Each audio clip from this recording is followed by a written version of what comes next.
It's nothing.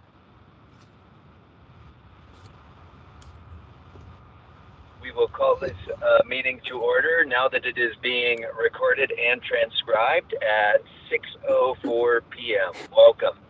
And first order of business, I want to welcome Steve to our Inclusivity Board. Welcome, Steve. Thank you very much, Justin. Glad to be here. We're happy to have you here as well. So I'm going to actually open up. We usually do like team builders or try to in different ways. Does anyone want to share anything that's happening in the community that we want to be aware of, that we want to think about, or that you just want to share out as an N+1?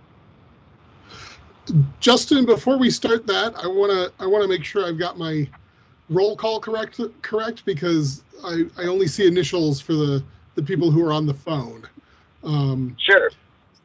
So let's see. KE, is that Cody? Yes, it is. Okay, and PP is Piper? I'm going to assume it is. And KB is Kate Bishop, I think. AS, is that you, Justin? No, I should be under the number 720. Okay. Yeah. Can you tell me who AS is? Avel? That be? Who? Avel Sandoval? Yeah, AS that's me. It's Adele Sandoval. I just joined to watch for policy analysis class, just to sit back and listen. I don't know why I came in as a host star. It's the people who are only on the phone. I'm only seeing their initials on the display. So okay, I think that's everybody. Thank you very much. Okay, great. Thank you, Seth. We appreciate that. So does anyone have anything that they would like to share around community events or things that are happening? Hey, Justin, it's Cody. The Irving Street Park playground there's a barbecue on November 16th. Sounds weird, barbecue in November. But to look at the designs for the playground rebuild. So definitely please share with the community. It'd be great to have parents and families and library users there to help narrow down those decisions and give their input. Great, Cody. Thank you. Put it on my calendar. It's going to be a good one. Awesome. Other events or things that we would like to know? Hey, Justin, this is Mayor Pro Tem DeMont. Just so the group knows, because it'll happen before the next time we meet, just to put on your calendars that the holiday lighting ceremony will be at City Hall. Looks like on the 3rd of December. So if you guys want to participate, thank you. It's always fun. Yeah, that would be great. Thank you, Mayor Pro Tem DeMont. And that may be something we talk about. Maybe we could have some friends or representatives go out there and just show our support. Okay, great. Anything else? Alan here. Can you hear me? Yes, Alan, please. Thank you. Wanted to say that, my wife and I attended Westy Fest. It was pretty good. We didn't get to stay for the whole thing or the balloon, but it was great to walk around and to see folks, bump into folks, talk about inclusivity and diversity. It looked pretty good to me. Great. Thank you, Alan. Okay. If anyone has anything that comes up between now and toward the end of the meeting, please feel free to share. All right. So moving into presentations, do we have any presentations lined up, Cody or Kate? No, we don't. Okay. We do So- have someone coming in December though, so get excited. Right, Michelle? Okay, Yes, we'll actually have Chris Gardner, who is an Aurora City Councilor, and is a big proponent of essentially removing what is now being termed as the dignity tax, which is sales tax on medically necessary products like menstrual hygiene products, diapers, adult diapers or incontinence products, things along those lines. So he'll talk to us about how they went about doing that, as well as data points that they have now about how much it is costing the city of Aurora to do that in terms of revenue loss, so that we'll have a much clearer idea of what the impacts would be. That sounds Michelle, great. would he be able to address the issue of lack of sanitary supplies for some people who can't afford them? And anything that's being done in, I guess, Aurora to address that? Yeah, we can certainly ask. I'm unaware of what specifically they might be offering, but I do know that they fairly, recently removed the tax on products. I know Denver has done it for products as well. But Chris has a really pretty good sort of template of sorts that he would be willing to sort of share with us. Great. By the way, is the city of Westminster considering that as well? Well, that's what we would be doing, is doing our homework for Doing our homework. proposal. Okay, good.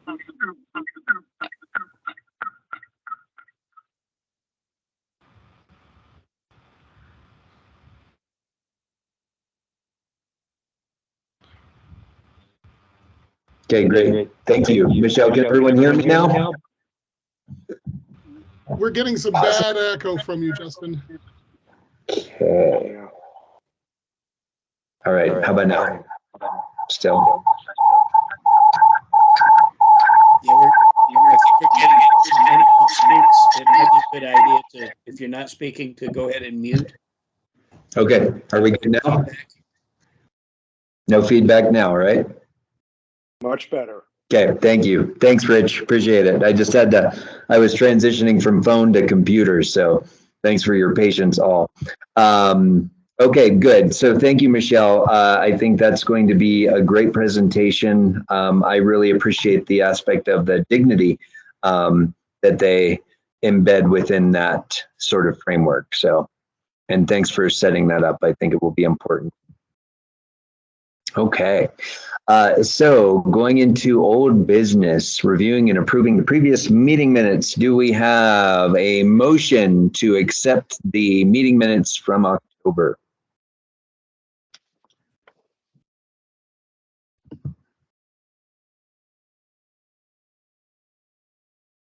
Okay, I see Rich raised a hand.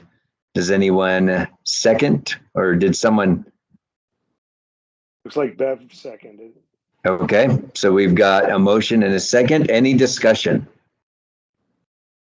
Yeah, I have something I wanted to see if we can add.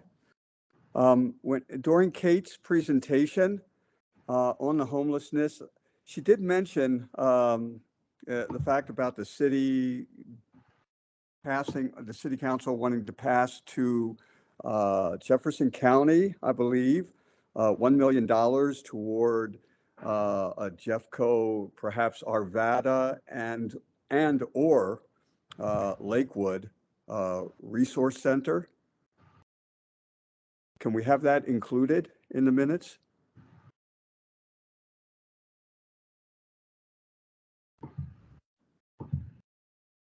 Any question as to why not, or any discussion as to why we couldn't include that? I'm sorry, my connection hiccuped and I couldn't hear anything Alan said. Could you repeat it? Okay. During Kate Scarbeck's presentation on homelessness, she had mentioned, and the city council, for the budget had assigned $1 million towards giving to Jeffco, Jefferson County, for, I believe Kate had mentioned Arvada and or Lakewood, being able to use those sums toward a future homeless resource center. Okay. So I was wondering, So, can we get that included? Sure. City Council has allocated, let me just make sure I've got this correctly. City Council has allocated $1 million to Jeffco for use on new homeless resource center, money also usable. Or was the money or was the center also usable by Arvada and Lakewood? It hasn't been built yet. I know Arvada has purchased some land. I don't know about Lakewood. It was something that Kate had mentioned. I think Mayor Pro Tem would know that. It was in the budget. I don't know whether the budget has formally passed. The budget is, trying to remember if we still have one more reading. I think it already is passed. I'd have to look at the minutes, but I don't know for sure if it's the exact dollar amount you mentioned, but it is in the budget to give a certain dollar amount to our partners in Jefferson County, because homelessness and human services is a county function. And so Jefferson County is looking at the function regionally. And so their approach is to get something that more covers for the Jefferson County northern part. And so then, of course, that encompasses Jefferson County cities. And so the idea is a homeless center that isn't just like a shelter. It's actually going to be kind of like a full service center, that the goal would be to get people out of the cycle. And so that will help provide them a lot of different resources and stuff to help them get back on their feet or connect them to different resources that they potentially need. So that and Kate did talk in greater length about that when she spoke to you all last week, but that was something that was in the budget. Okay, thanks. So what I have is an amendment to last month's minutes, adding to the homelessness presentation that City Council has allocated approximately $1 million to Jeffco Partners for use on a new regional homeless resource center in the northern region, also serving Arvada and Lakewood. Sound good? That's my understanding. But as I said, Mayor Pro Tem would know that dollar figure more. That's the one that I heard bandied about.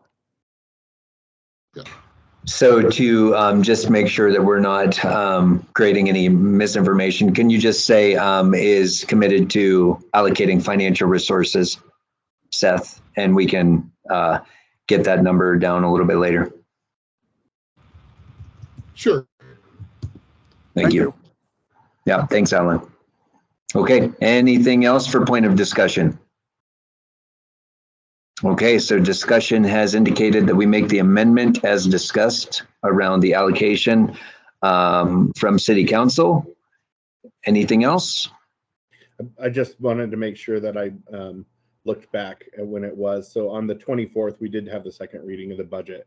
And so if you actually want to see the details of the what exactly was in that budget, you can go to the agenda either from the 24th or the meeting 2 weeks prior, which would, I believe, have been October 10th. So those two meetings are the ones where we did the first and second reading of the budget, and it would have all that detail in there. But second reading was October 21st. And I thought it was, but I wanted to make sure so I'm not giving, like you said, Justin, bad information. So. Yeah, no worries. Thank you. All right, since we've revised, could we have a re-motion or recall for a motion for the acceptance of the minutes with the adjustments indicated? Okay, I see Rich, thank you, and Seth, thank you. Any further discussion? All right, all in favor of accepting the minutes with those adjustments?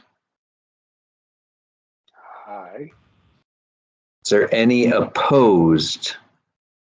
Please speak out, just because the nature of virtual is a little bit more challenging. Okay, hearing no opposition, so moved. Thank you very much, all. Moving into an update on the Equitable Process Coordinator. Cody, I want to kind of bring you in, and Mayor Pro Tem DeMott, you might also have some insight into this as well. But as you all are aware, or most of you are aware, they did invite us, specifically me as a representative, to go and be a part of the interview process. I went, it was about 2 weeks ago, I believe. Cody, what was the exact date? Do you have that off the top of your head? I could look it up. It was a Wednesday, and I think it was 3 weeks ago. It was the 20th, maybe something like that.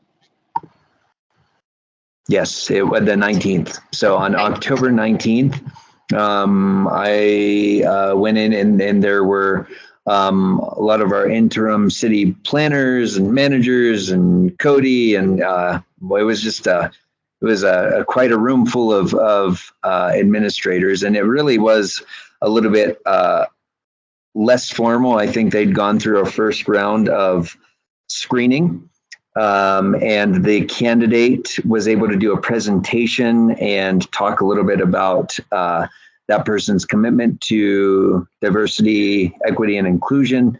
And Cody, did you want to mention where we were with the process? And I can just maybe share, without violating HR or anything, I can share a little bit about what my input was. So.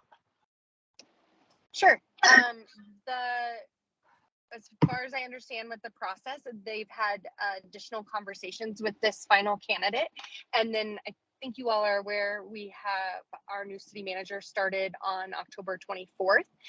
So they've brought him into the conversation, and I think are making a final decision, or have hopefully have made a decision, and will potentially be making an offer and setting up expectations and that sort of thing. But I'm not sure if they've gotten to that point. I know that our new city manager, Mark Freitag, met with the HR team, I think last Friday, to talk about it. And so they're taking those next steps. And when I know what they are, I will share them. Point of clarification, is that a brand new position for the city? Yes. Okay. Yes, Steve, it is. Mm-hmm. Go ahead. It is a new position. It's also currently set as a temporary position as part of the human resources team. Okay. And the position will report directly to the human resources director. We're also in a process for hiring a permanent. We have an interim HR director right now. So that'll all kind of come together at the same time. The positions, I think, Mayor Pro Tem, I think it's a 3-year temporary position. Is that correct? And then we'll see where that goes from there. And really the focus of this position is for internal DEI as a starting point. You can't walk the walk. You have to walk the talk before you can walk the walk, sort of thing. So it's got much more in the beginning and internal focus. Good. The only thing I would add to that is obviously, like right now we're on a yearly budget cycle. And so any position in the city is subject to that yearly budget cycle. I know that there was a time that they like a plan typically with any position that says, here's how long we want this position, but they do review all the positions every single time we do a budget cycle, which currently is yearly. If you remember, prior to COVID, we were on a 2-year budget cycle. And it's been really useful still. One, dealing with some of the COVID money throughout the last couple of years. And then it just has been efficient for us. So we're sticking with that for the time being. Yeah, thank you, Mayor Pro Tem DeMott. And I did, they'd asked me my input, and I did express to them our concerns. It felt like one of which was, and I understand the policy aspect, but the point that I made was, in being listed as a temporary position, I didn't want this person to just be sort of a gloss over.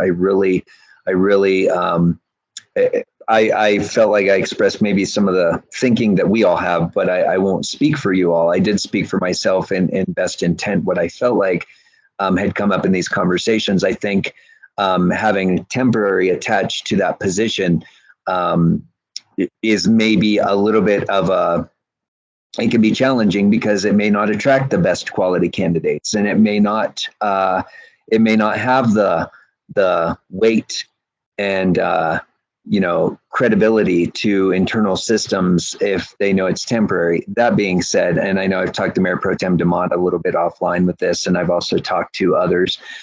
They said, really in that first fiscal year, they have a much better determination of how much of a need that position they feel could be in the city, and they could make adjustments potentially to make it long term. Am I being correct in that, Mayor Pro Tem DeMont? Yeah, and the other thing that I would mention just as an opportunity, because I'm sure that you guys will keep an eye on that going into that next budget cycle. Individuals who are residents to the city always can make recommendations or requests in the budget process. So there's always, I think, 2 meetings where you could come as a member of the public, and we'll do basically come and ask us for what you think that we should put in the budget. Likewise, if you email during that budget cycle into the city, those at least they always get put in the record, and they always get asked whether or not we would like to add them. And typically staff has a recommendation most of the time on that. So, with that being said, my recommendation to you guys is, watch and certainly give some room for staff to see how that works out.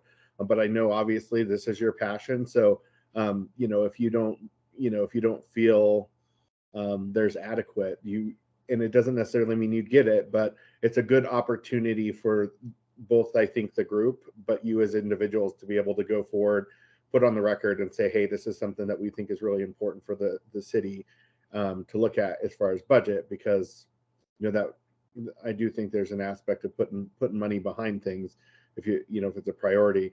And the only other thing that I'd mention, just because we do have at least one new member, the way that this came about was we were asked to add it this way by the interim city manager at the time. And so, and I think there were some members of council who wanted to see more of a permanent position, but the majority agreed to allow us to go the path that the interim city manager was recommending, and then see where it kind of goes.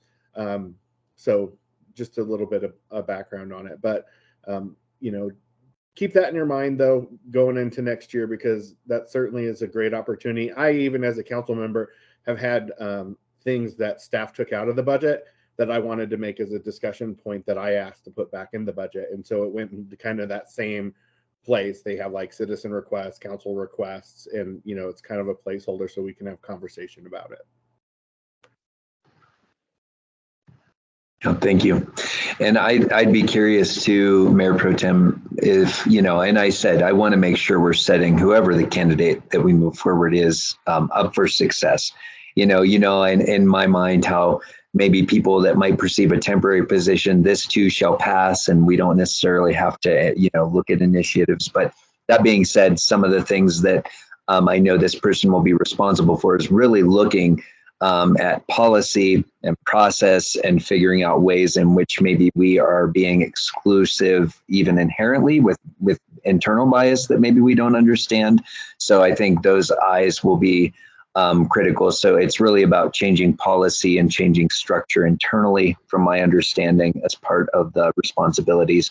And then I think probably what I inferred from the next phase would be a lot of outward, facing, trying to really reach to the community and trying to figure out maybe perhaps having some opportunity to work with this board on matters of inclusivity as it relates to community at large. Great. Yeah. Okay, great. Any thoughts, questions, ideas? Okay. Yeah, thank you for including us. I know Cody and Mayor Pro Tem, you championed that somewhat, so I appreciate, and we appreciate, I think, the fact that we're moving forward on that. And while I know some of us are still a little disappointed about it being temporary, hopefully we can work to make that a more sustainable position over time. So, okay. Great. We will move on to an update on One Book Westminster from the Planning Committee there. Who has an update for us? Sorry, too many buttons. I do. I just heard from the group today, this afternoon. They are really excited, and especially excited that we have any interest and want to support them. So they were able to send over their, I guess, brochure. They have or I guess it's more than that. So the publisher of the book, Women of Light, released their book club kit, and so I can send that around to all of you. And then Great. they said if we still had any interest, if the board still had any interest in supporting their, they'd love to have our partnership, your partnership in that, and whatever that might look like. So I asked for specific opportunities that, you know, outside of, do you just want us to share with the world? You know, Yes. because you all have great networks, then you can do that.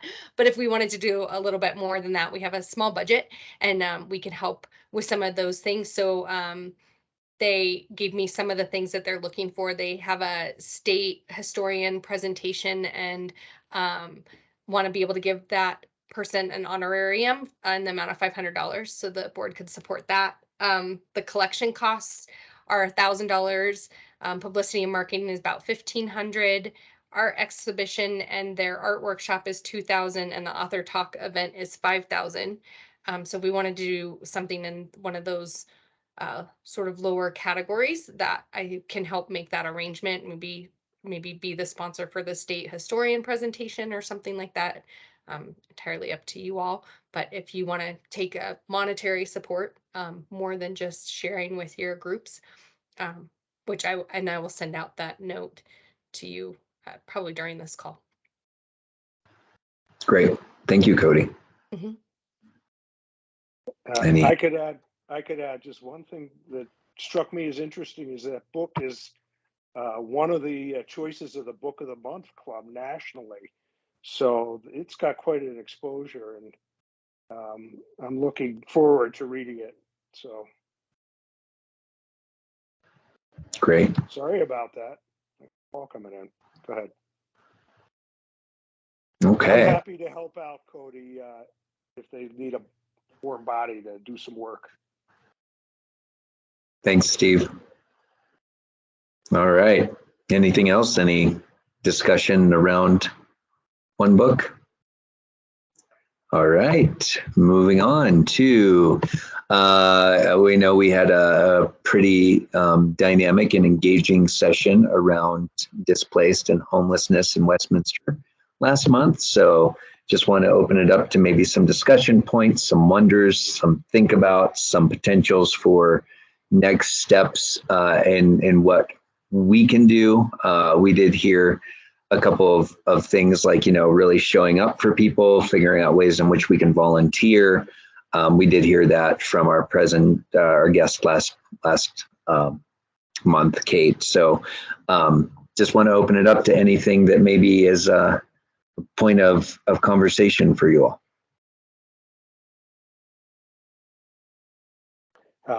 I want to apologize for missing that one because I'm particularly interested in that subject, but it struck me that Kate really emphasized that the long-term solution to homelessness from her perspective is housing.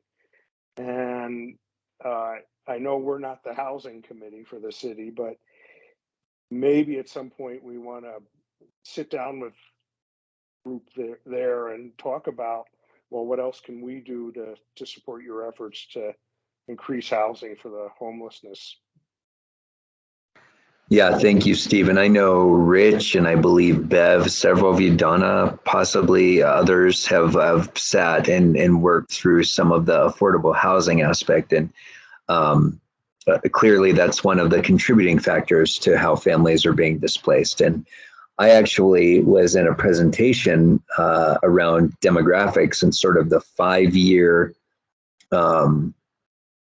outlook, if you will, for our community. And it's pretty remarkable, from a perspective of school districts, for example, how families, our neighborhoods that were once considered sort of, I guess, downtown Westminster. I mean, there's a lot of potential for displacement and migration as home values have crept up. And while the market has somewhat stabilized in some areas, it's still pretty high cost of living for a lot of people.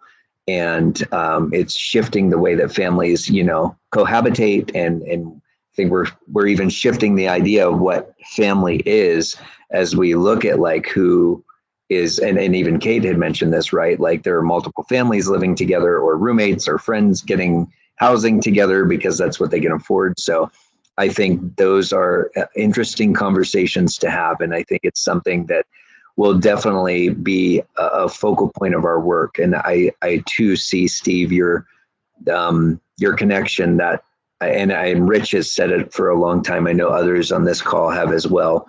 But affordable housing is key to how we help support that in the long run. Mm-hmm. And then the other aspect is what things are we doing in regards to Alan's point? Are we creating safe spaces for people who are displaced currently? Are there places that they truly can feel like they can, set up an RV, for example, or temporary housing? Or is there some way that we could find housing? And I know Mayor Pro Tem DeMott, I believe, was with Alan when you walked through the encampment with the mayor, I believe. Is that correct, Alan? I see your hand up, please. Yeah, yes, that's correct. That was an opportunity. Those campsites are gone now. One was on private property, and part of it was on, I don't know whether it was city property at that point because of the railroad.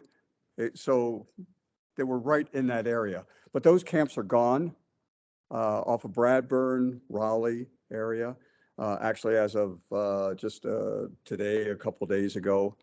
But I am still passionate about looking into, if we want to call it a task force or a group study or a task study group, however we want to call it, because in all of the conversations that we do hear about the people that are homeless, and the discussions and groups that meet, there's no representative from the homeless community.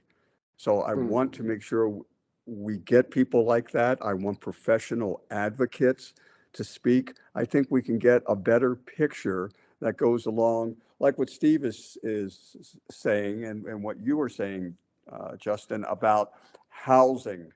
Aurora just purchased, I think, 60, they're called pallet homes. They're very small. They're almost like a little cells, but they have air conditioning, electrical, heating, and I guess they call it pallet because the company that builds it is called Pallet. But these are like $8,500 a piece. And in the grand scheme of things, not a lot of money. Right. But that's just one aspect. But what I would like to have is a community group with business people, city staff, members of the community, everybody giving an input and trying to understand. But it is crucial, from my point of view, to have some homeless or formerly homeless in this group. Thanks.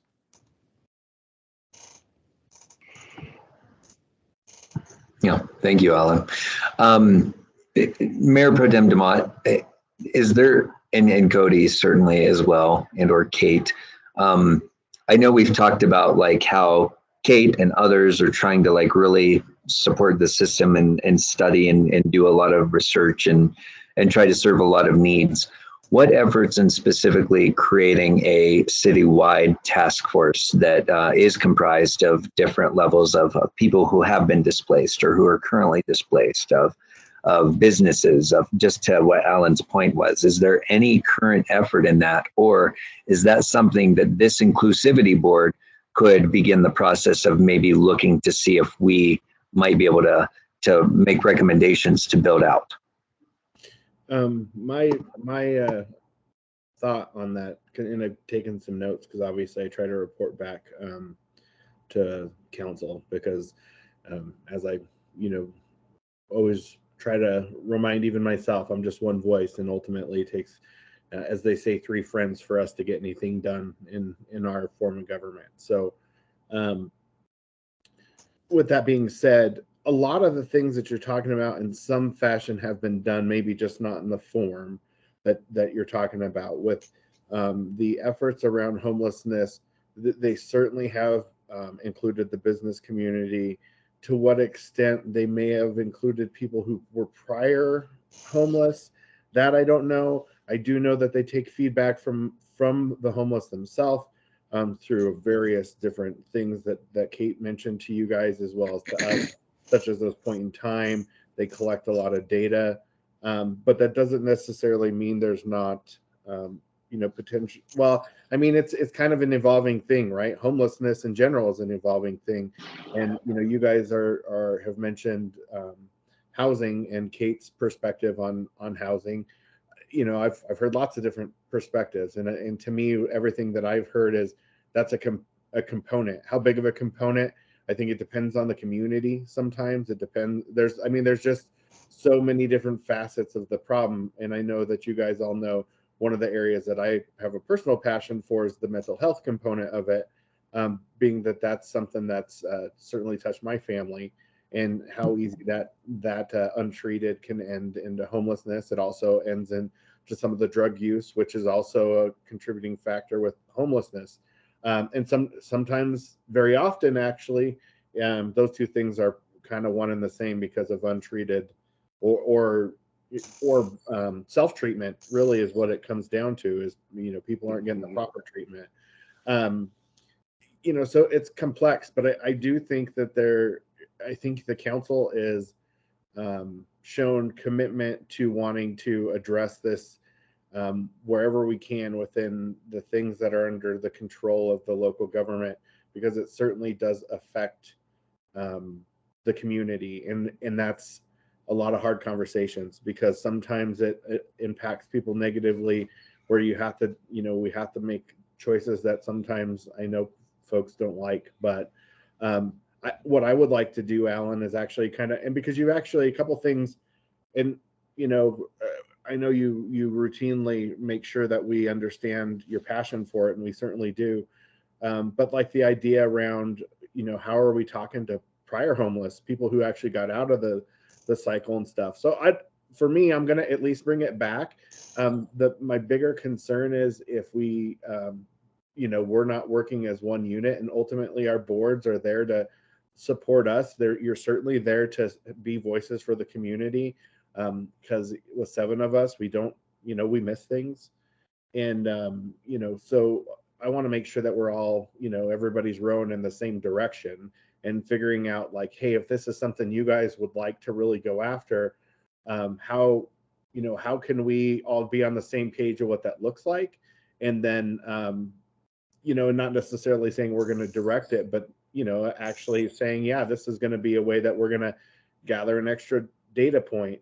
And I know Cody and I were talking about this earlier today, and I've talked about it with council multiple times, that I really want, as we start going through some of our more strategic planning for council, that at some point we bring the certain boards, specifically you guys and Environmental Advisory Board, in after we do our strategic planning, to maybe do some sort of small planning sessions with you guys. I haven't got like a bunch of pushback or anything, but I'm still trying to see if everybody's on board with my idea. But I feel like this is another, this specifically gives a good example of why I think that would be really helpful, so that we're supporting your passions in a way that you're supporting us, because ultimately that's why we have these boards. So I'm going to bring this back and in that light, if you guys are okay with that, and say, hey, this is an area where let's make sure that we're aligned, so then you guys aren't doing work that we're not paying attention to, because nothing, I think, it's probably more frustrating than that if you guys put a bunch of work into it and it doesn't go towards the cause. Okay. Thank you. Yeah, thanks. And Mayor Pro Tem, like even with the idea, we're willing to help where if council has some action steps or things that we can help support. I'm thinking, and talking with Alan and others, it would be cool to like, if maybe the Inclusivity Board hosts on behalf of the council, like, um, you know, special dinners or things that we can get out in the community and really just be there and be present and collecting information and listening and, whatever it is that we can do to get our feet on the ground on this issue, because obviously, we all know it's not going away. And the sooner we get our feet on the ground, I think the more people we can potentially help. Yep. And I agree. And I mean, I think ultimately at the end of the day, the best case scenario, and I think the majority of council's mind is to get people help and get them in a better place in life. And, and hopefully they come back and use their experience and want to help the next person. But the balance that we have to judge too is the safety of not just those individuals who might, be experiencing homelessness, but also the community at large.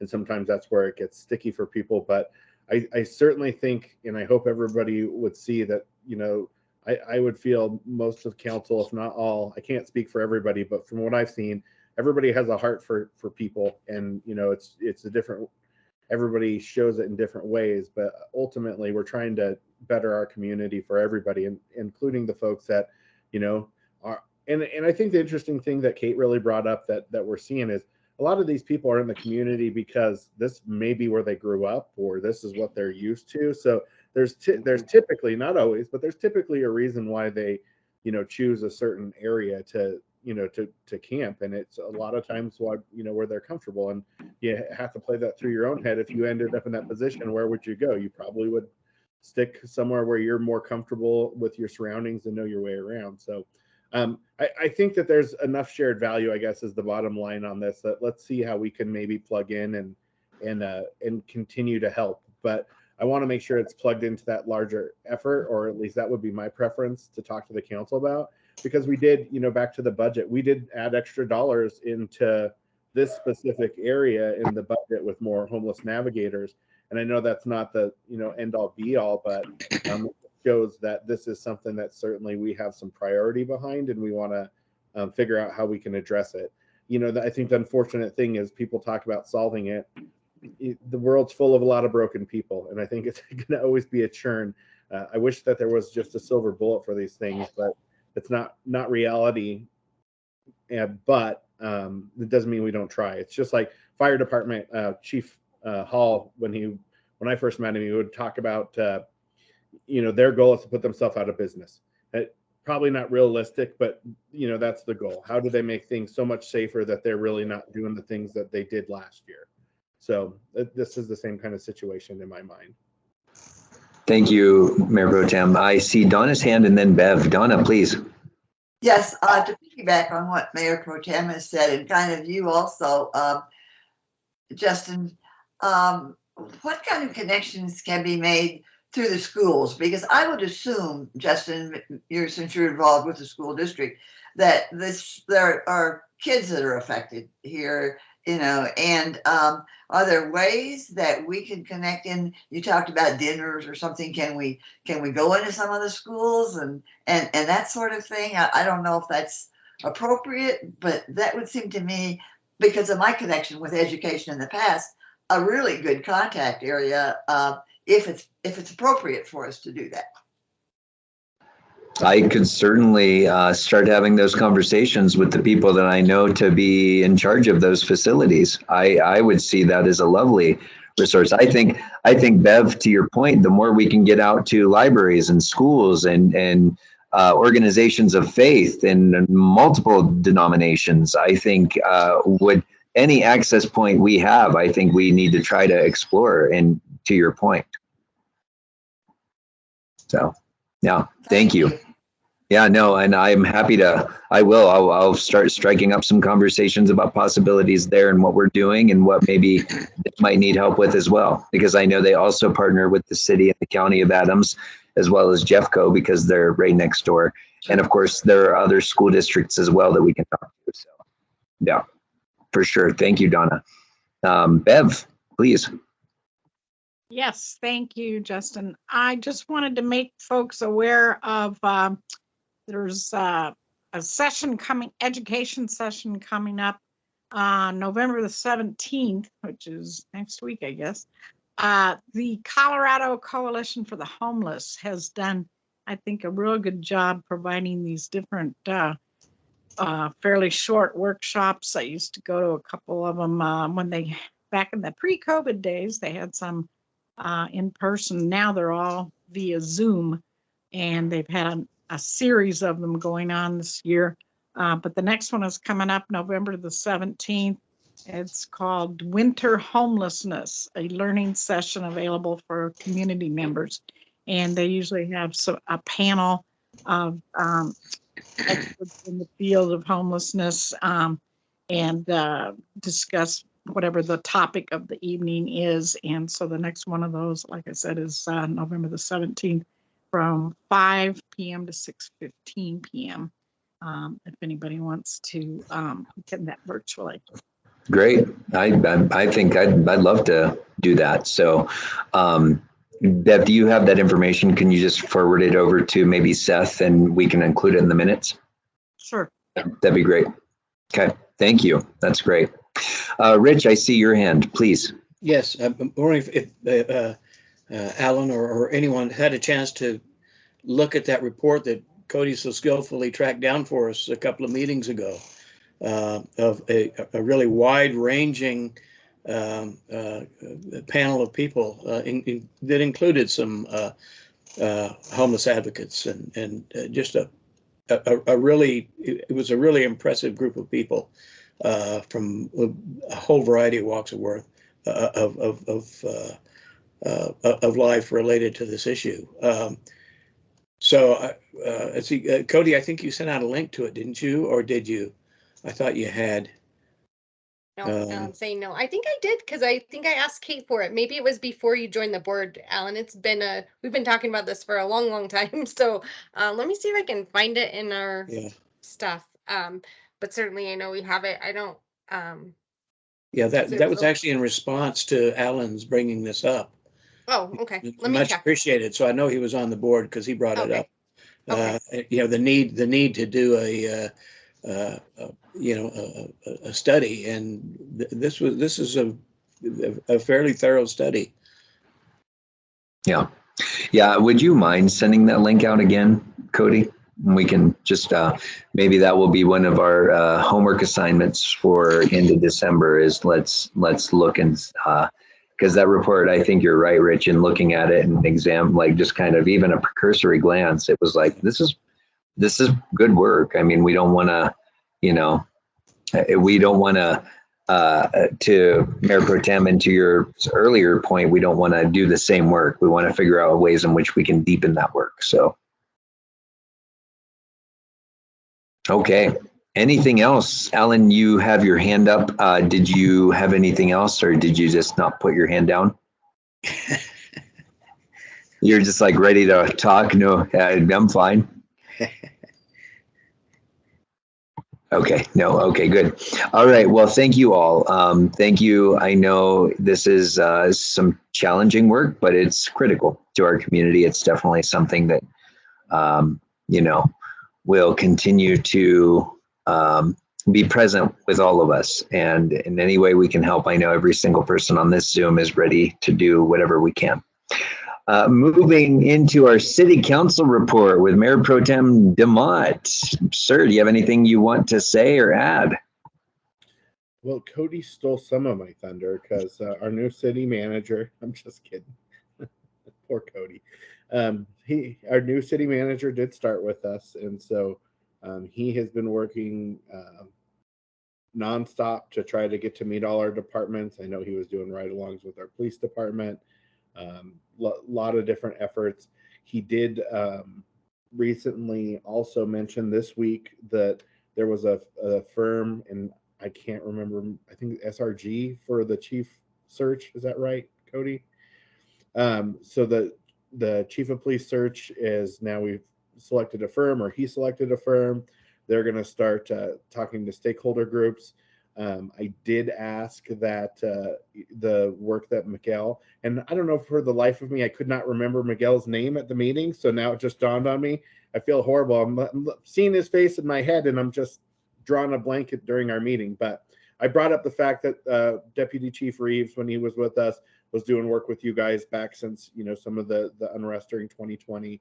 And I told City Manager Freitag that it would be at least worth making sure that he reached out to talk to you guys about those efforts now that he's on board. And so I assume that he will probably be doing that, because he was nodding as I was talking about it.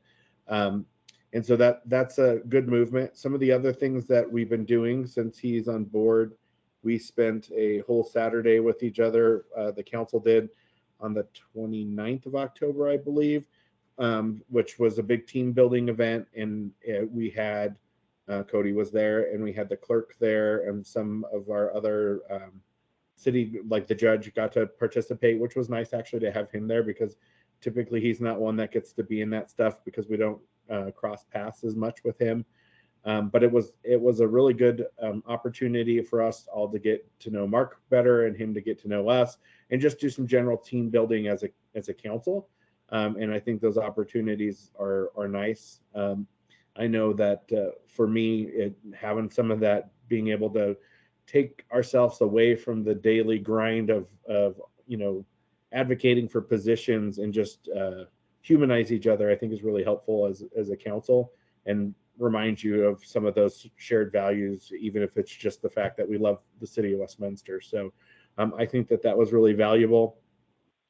Trying to think what else. We have an actual council meeting coming this next Monday.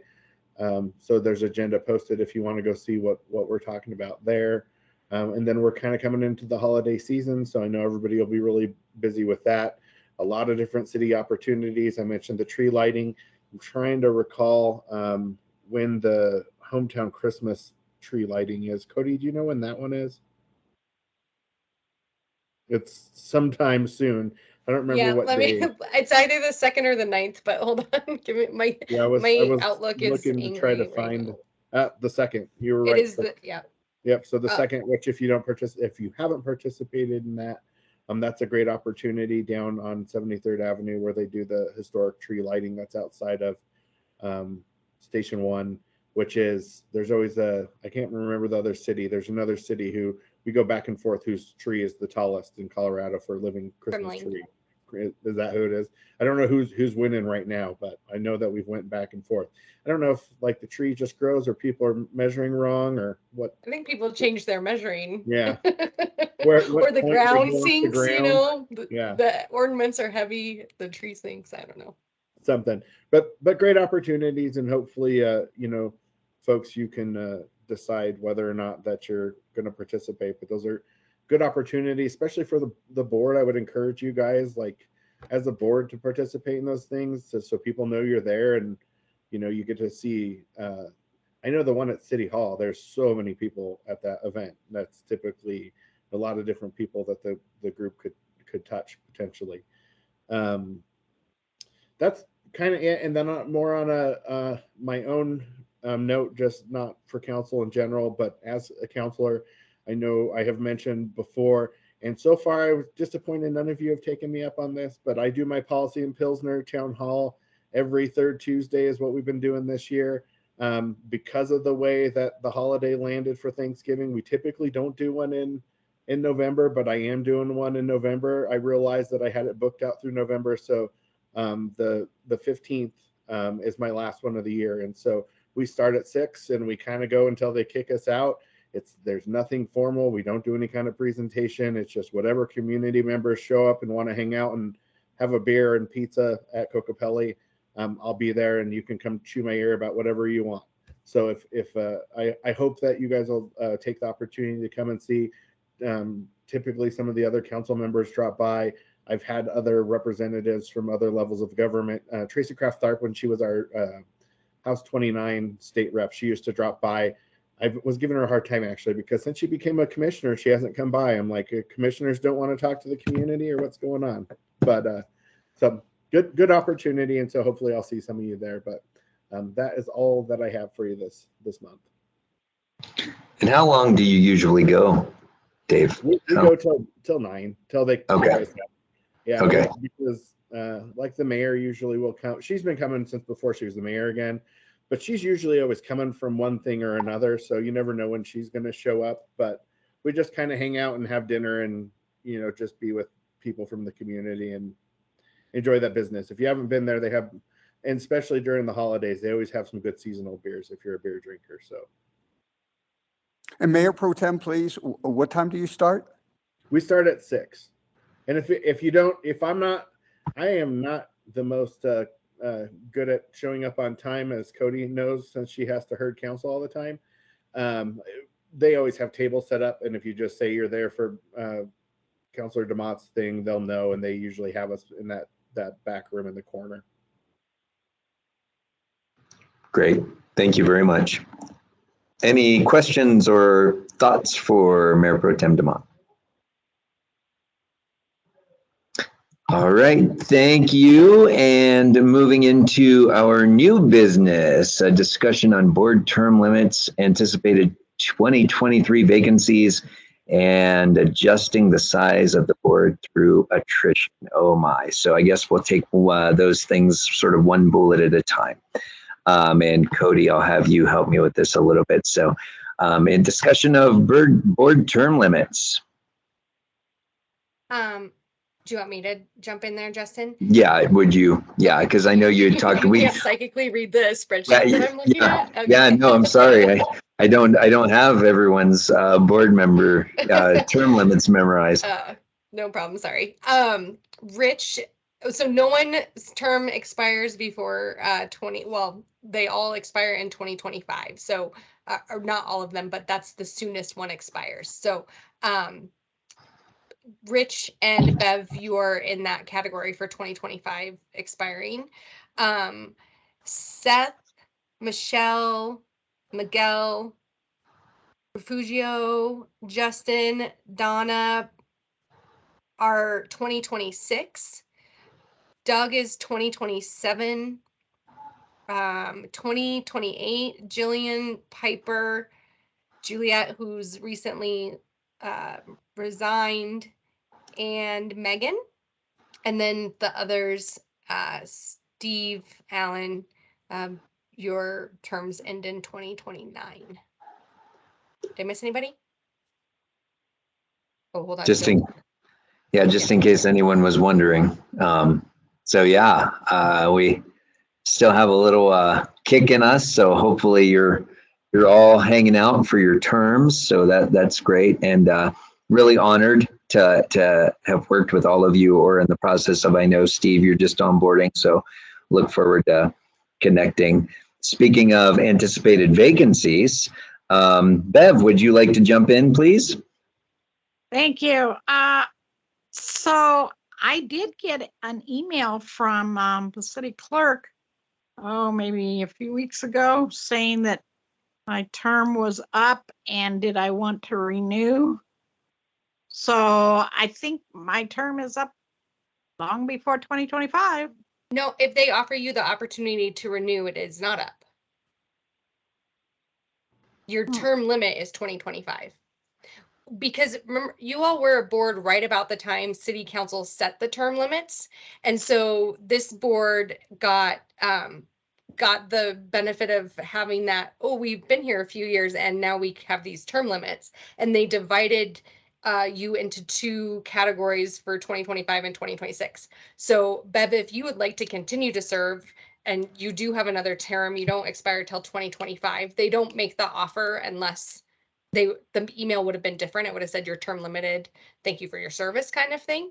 If it's asking if you want to, so it's just your current term. Everybody has a 2-year current term, and those are also. And we do renew those, though. I mean, to that point, so like you have the multiple terms within your limit, and so this is just you're on cycle to be renewed at the beginning of next year. So everybody who is on that cycle would have got that same email and said you want to continue, so that we know whether or not to put you on the thing, so that we can vote to formally approve the folks to come back on. Okay, well, at any rate, however it is or isn't officially, I did return that questionnaire to the city clerk saying that I did not want to renew. I feel that I've contributed as much as I probably can or want to this board, and I have other community interests that I'm very active with, and I would rather spend my time on those. But I thank the city for the opportunity to have been on this board for this long. Yeah, Bev, I can't tell you how much you and your work and passion, all of the areas, you're such an active member of our community, inspirational to me, not only in the context of this work, but all of the work you do. So I just wanted to say thank you. You will be greatly missed. I know then that you would technically, your last meeting would be in December. Is that correct? Yeah. Okay. So, yeah, sad day for us, but also understand that you've got some other opportunities and things that you would like to explore. So we definitely appreciate you. All right. And I see someone I thought had a hand up. I think it was Donna, please.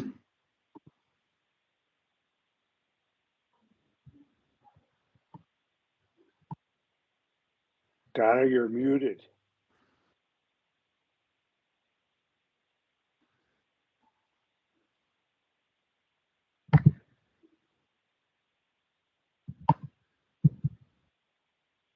Yeah, Donna, I don't know if you can hear us. You are muted if you're trying to talk.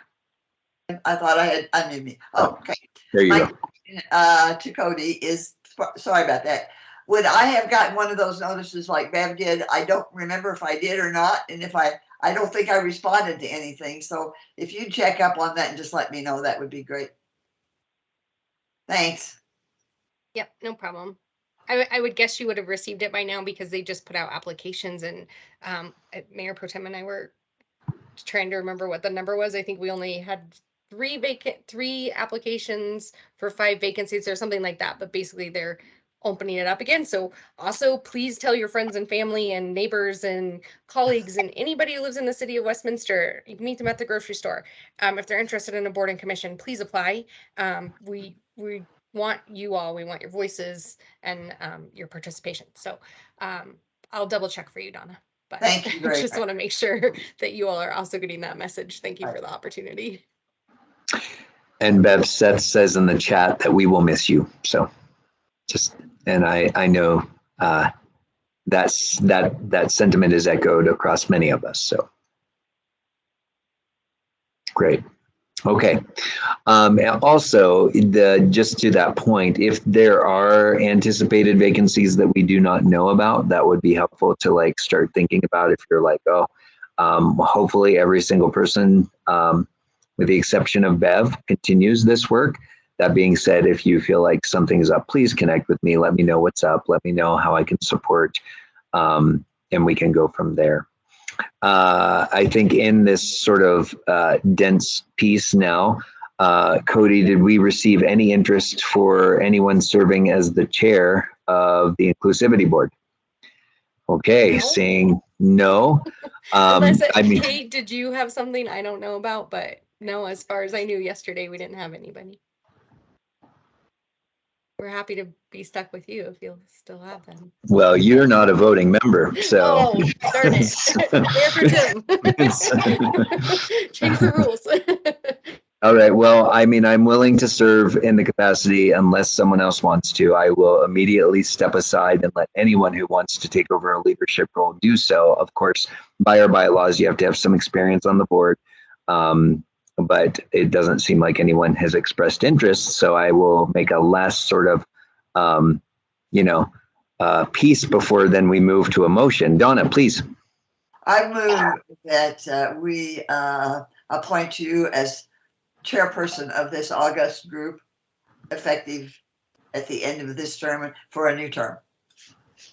Okay, there's been a motion. Is there a second? Okay, I see a second at least. All right. All in favor, if there isn't any discussion, No, hearing none. All in favor?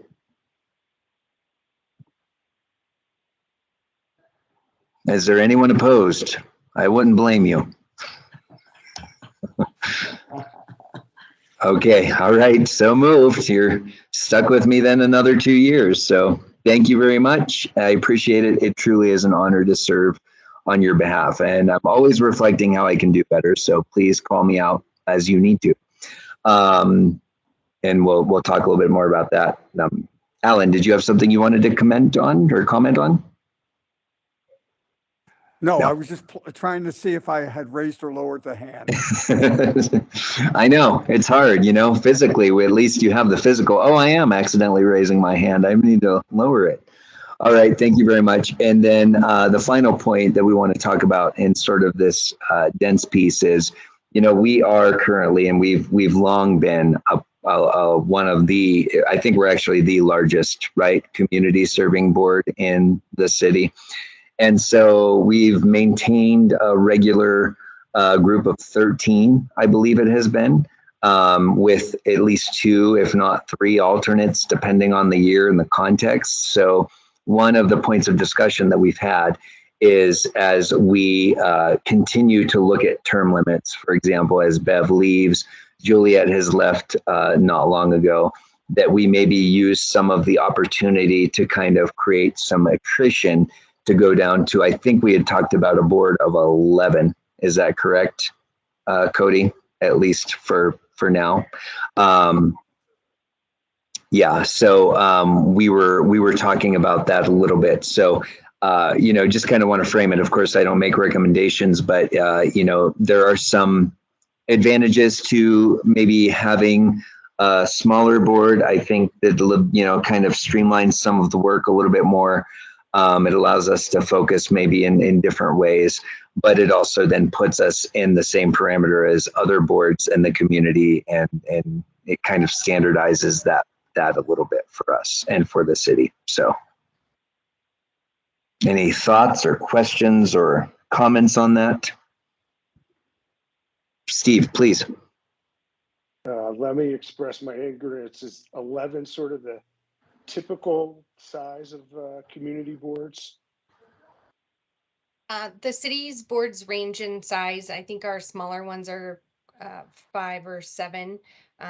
Planning, I think, has a 7. Is that right? Their role's a little bit different. They have a quasi judicial role. We have an advisory role.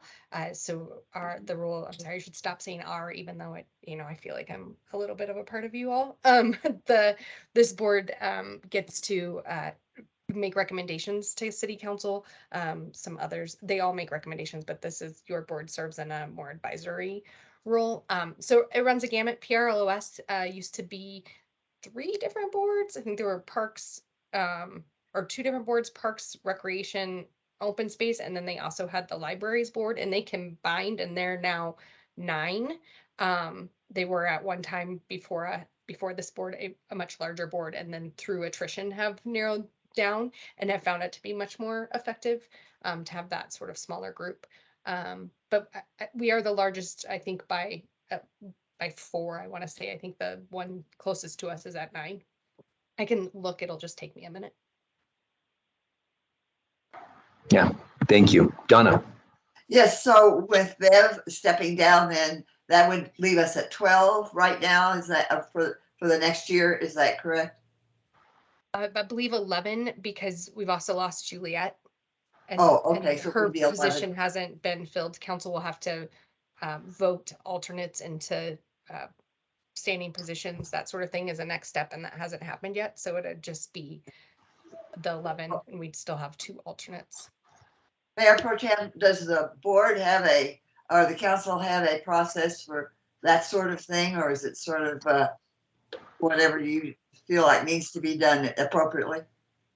We do have alternates that we have chosen typically, because it's I mean, obviously it's council's discretion to appoint people to these boards, but typically we try to put everybody on a board.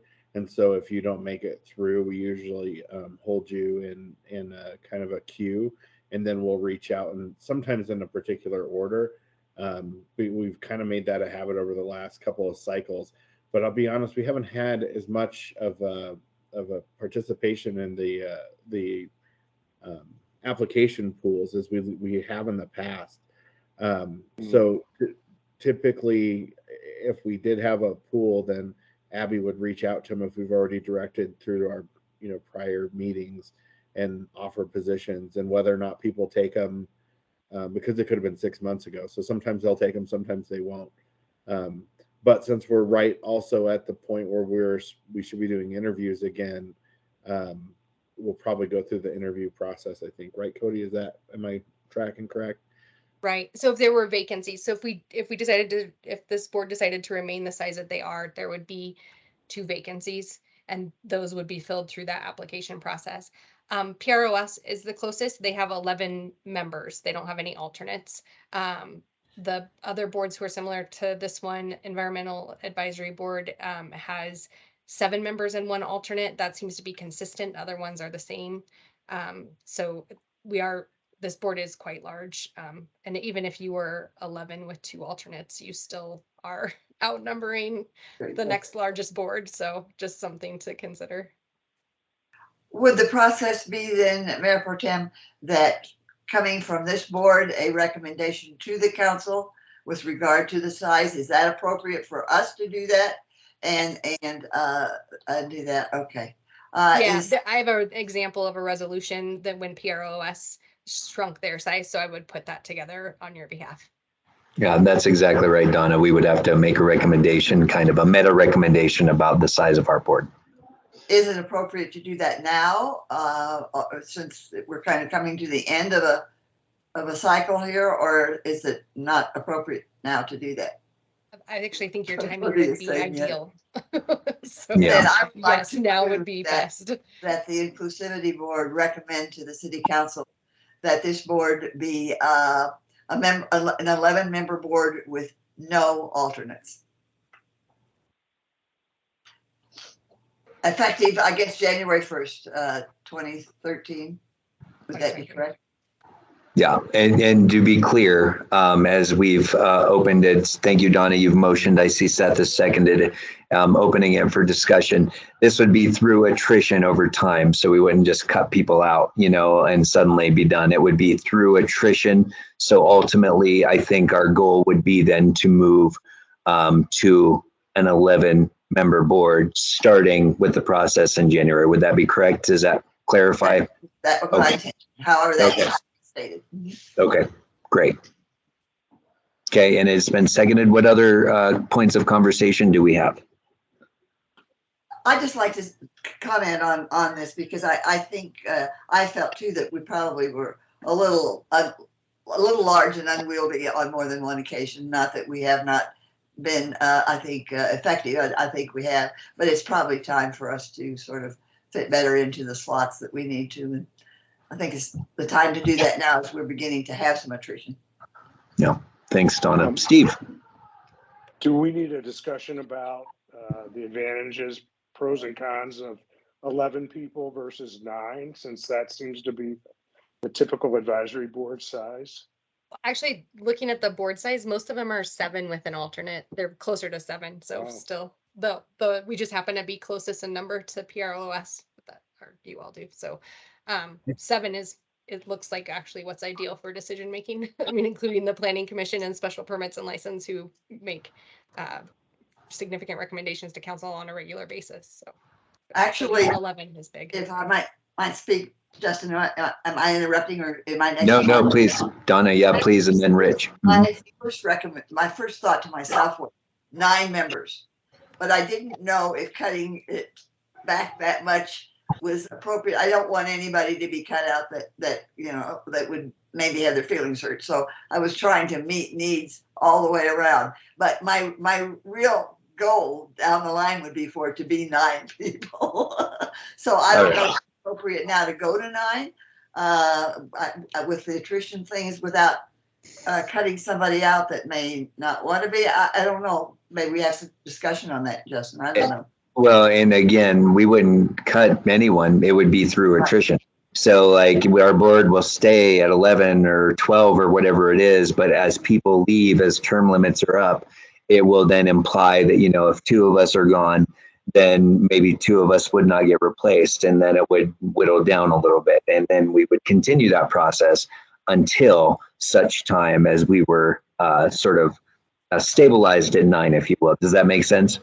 Yes, and with that discussion having taken place, I will amend my motion to say that we become a 9-member board through the attrition process. Okay, so we retracted the motion, added a new motion for 9. Is there a second to the new motion before we start that conversation? I see your hand, Rich, and your hand, Mayor Pro Tem Demott. Is there a second for 9? Okay, Seth has seconded again, so we are open for discussion. Rich, and then Mayor Pro Tem. Yeah, I think one thing we need to think about is, what is the size where we can achieve a particular level of diversity? If we get down to 5, obviously you can't do that. That would be difficult, and it may be that because the planning commission or someone else has a particular size, that doesn't necessarily mean that it's appropriate for us. I think we need to think about how we can maintain a level of diversity. Good point. Point taken. Mayor Pro Tem and then Seth. The only thing, because obviously this is going to be your recommendation, then council will have to make a decision. The conversation is helpful, and I'll try to encapsulate it best I can when I talk to council next time. But this is really helpful to us, and I appreciate it just in terms of recruiting, because we don't want to fill positions if you guys feel in another couple of cycles that you would like to shrink the board more. The attrition route, I think, is really helpful for council and the clerk when we try to attract people and make sure they know what opportunities that we have for boards and commissions. Understood. Thank you. Seth, please. Yeah, so just looking at the upcoming term limits, if everybody serves out their full term, then in 2026 we have 6 people dropping off because of term limits, and the number of people remaining on the board is down to 6. So if it's 9, there's going to be 3 vacancies. If it's 11, there's going to be 5 vacancies to fill then. So just a thing to consider, that there's going to be a fair number of vacancies in 2026, probably one way or the other. Yeah, thanks for that. Jillian, I see your hand, please. I just wanted to clarify that, to Rich's point, in being a larger board, because we are so diverse, like the city of Westminster is, I just wanted to clarify, is it necessarily inconvenient to have a larger board if most of us are volunteers? Or is this we just want to be more in line with the other boards?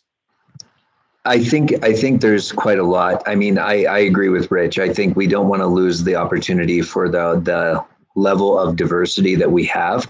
That being said, with a larger group of people, we've also known that it takes, there's a lot more people to get things done, but decisions take a little bit longer. I think it was sort of more of a standardized discussion around, well, let's bring the board a little bit more in line with other city boards.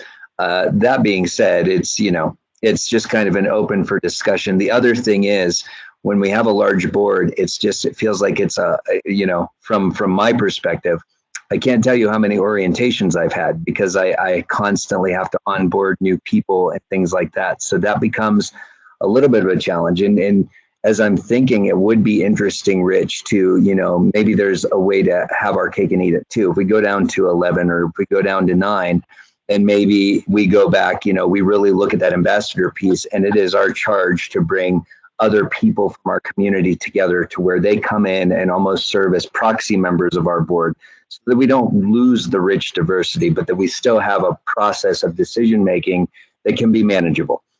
Maybe just something to think about in that way. But I'm open. We've had these conversations, and as term limits start being discussed, this could be an opportune time to then begin that process of narrowing it down. But to your point, Jillian, I don't think there's any just specific reason beyond those things. So yeah.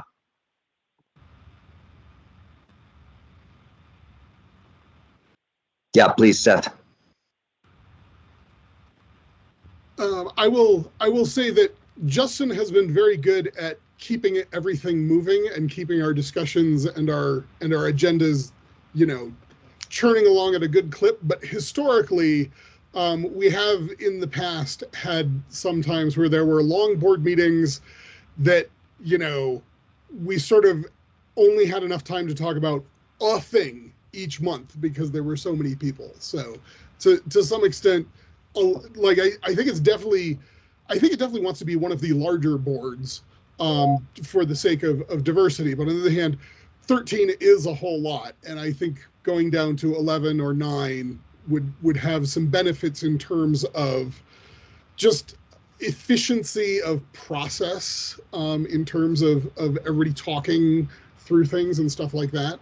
So I think 9 is probably a pretty good number and is still quite large.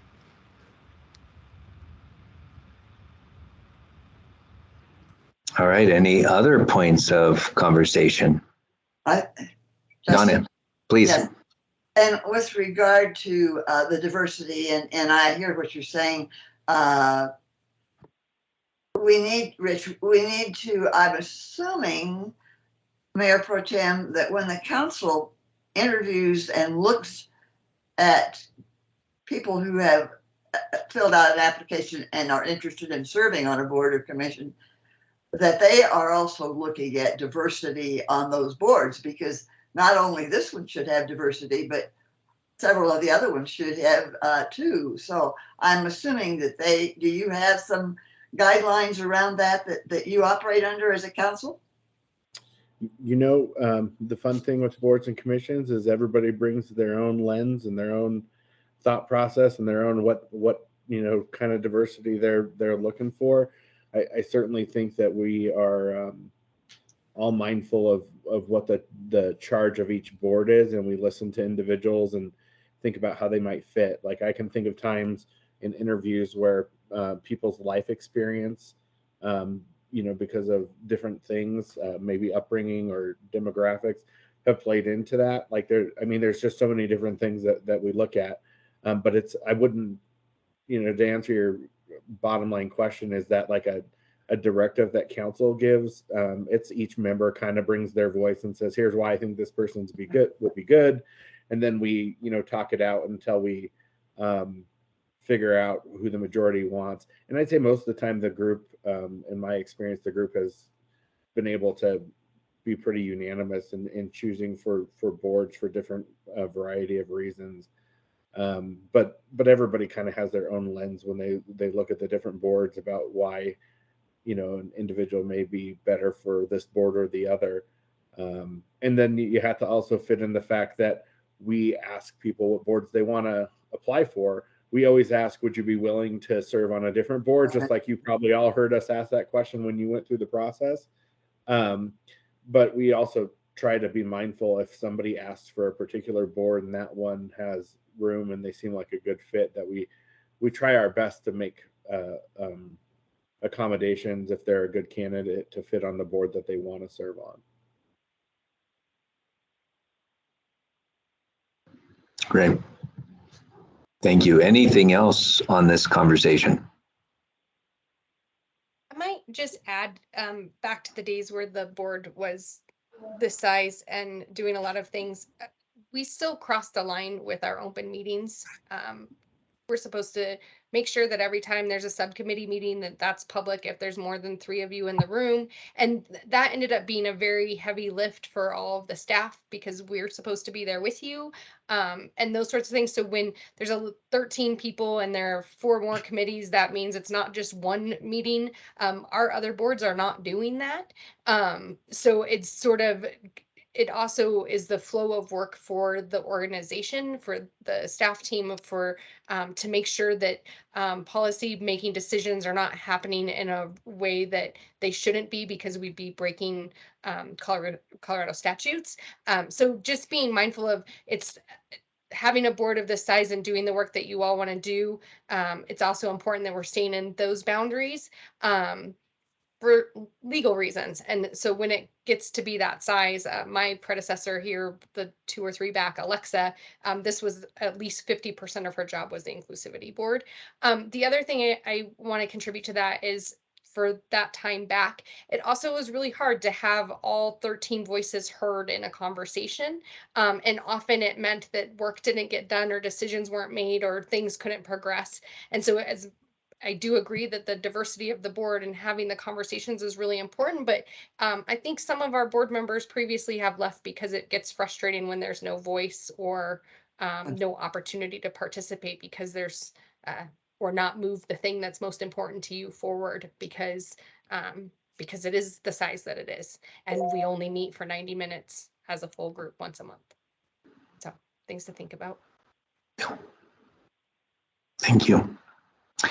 All right, any can of worms. Look at all those hands. Sorry. No, it's all right. I want to make sure we're hitting all the hands. I know we're getting close to time. So, Donna, did you still have anything you wanted to add? I was going to say, with all of these comments being made, I rest the case for my motion, and I call the question.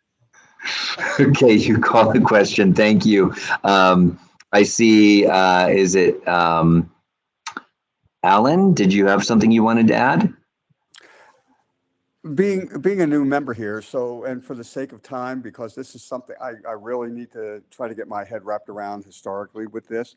Is this something, Donna, that you're willing to let us vote on perhaps in December, even though the timing seems right now, as Cody says? Because if we were to vote, I would just have to abstain because I am not sure about numbers. So you feel like you need more information? Is that right, Alan? I do. I need, Rich brought up some, and Jillian brought up some good points. So, but historically, I just wanted to know, well, you know, it takes as many people as it takes to do something. And that's all I really need to say about that. But I don't know enough about what the board has done historically to say 11 is great, 5 is perfect, 7. I really don't know about numbers. Well, Yeah. and I hear you, and I respect that. I guess maybe because I've been on this board for a while, that's why I feel comfortable making this motion, and why I feel that 9 is a fair number for us to operate under. So at this point, I'm not willing to withdraw my motion, unless the person that's the second wants to. Yeah, and also correct, we will also need to kind of, this is where we'll have to clarify because there was some confusion, but our regular members right now versus our alternatives, I mean, everyone is pretty much welcome to vote. Is that correct, Cody? Or do alternatives, we haven't done this in a while because I think we've had absences quite often where the alternatives are able to come in. But hearing that Donna is continuing the motion, we'll keep it open for any final points of discussion, and then we will move forward. Other thoughts? I think, Jillian, did we capture? Captured by full members. I think alternates get to participate and join in all the conversation and certainly help provide the direction and input. But I'm confirming in your bylaws now, just to make sure. Okay, thank you. That it's only full members who are. So in this setting, Steve and Alan are not yet, have not yet been put forward as full members. Okay. Jillian, did you have your hand up? I wanted to make sure I got to you. Okay. Sorry, I thought it was my turn. I thought it went down. Oh, okay. No worries. No apologies. I know it's confusing. Okay, and then Steve, I see your hand. Just a quick comment. I have a lot of expertise in that area, and 9 tends to be sort of a magic number for boards to work, to keep enough participation, but also be able to fill them successfully, because large boards are tough from that perspective as well. Okay, thank you. So we have a motion of moving forward with a membership of 9 over time through attrition and other natural pieces like term limits and such. It has been seconded. We've discussed it. We will now carry it forward into a call for a vote. All in favor of moving the Board of Inclusivity of Westminster to 9 through attrition and term limits and such, please raise your hand in the chat so we can actually see. Chat, okay, Yeah, record. that's a good idea. Raise your hand in the chat so we can see a record. I think a few weeks ago we determined not everybody has access to the chat. Okay, so all in favor, raise your hand and or say aye. Aye. I'm going to give everyone a chance. Aye. I'm raising my hand here. Okay. All right. Is there any opposed? Hearing no opposition. So hold on, I read the bylaws just to make a point.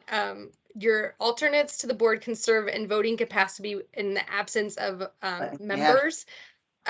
You do have a quorum tonight, so your votes all count, but I think you also have Doug is missing this evening. And is he the only one, Seth? Yes, I believe so. So if that's the case, Alan, I think then gets to vote and have his vote recorded since he's okay. I believe is also missing, so I think that Miguel was here. Yes, Megan. Oh, Megan. Megan is missing. Oh, okay, so then you both get to vote tonight. Sorry, go. Wasn't faster. Okay, so Where's my hand? Okay, thank you. Is there any opposition? Please speak out or indicate an opposition vote so we have that for record, please. Okay, hearing no opposition. It is so moved. Thank you very much all. A couple of things. I know we're past time, so I want to honor time. There are some subcommittee things I'd like to get on the table. Piper has been working diligently on a movement that I think I want to frame as the top priority for December meeting after our presentation. So I'd like to move to do that. So Piper, if you're okay, you and I and whoever else is available, we can meet. I will make myself available to make that a priority so we can move on that and have some movement prior to the end and close of 2022. I don't know if you can hear me, but that is something that I would like. And if you have any thoughts or share outs right now, please share them. I can hear you, and that would be great. Thank you. Okay, I'll get back to you and let you know. Well, I'll email you tomorrow so we can actually set that. Yes, let's get on it. It will be a focus of our work in December. Just that's my intention. So great. Thank you. Is there anything else for the good of the order before we release everyone? All right. Hearing nothing else, let it stand. Donna's hands up. Oh, Donna, please. Both their hands, her electronic and Justin, just as a point of order here. Yeah. Probably with that motion that we just passed, you didn't offer the opportunity to abstain, and Steve may have wanted to abstain rather than either vote yes or no.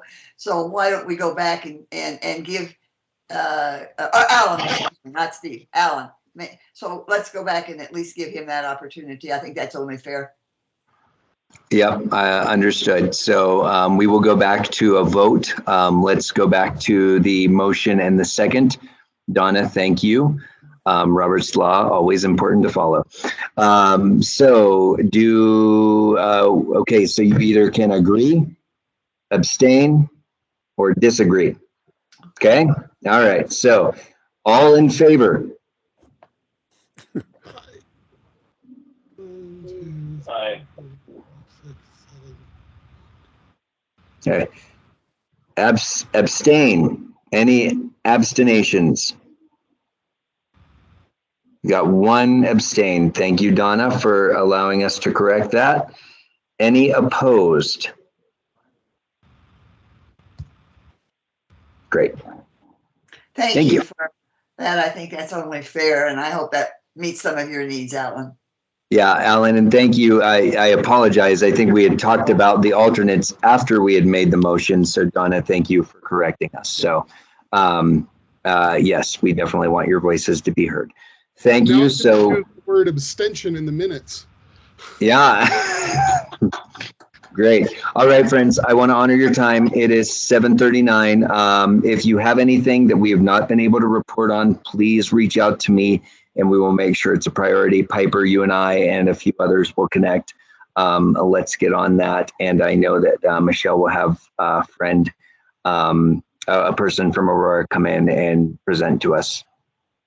Okay, great. Thank you. Meeting adjourned. Have a good night, all. You bet. Good night, everybody. Thank you. Good job, guys. Thank you.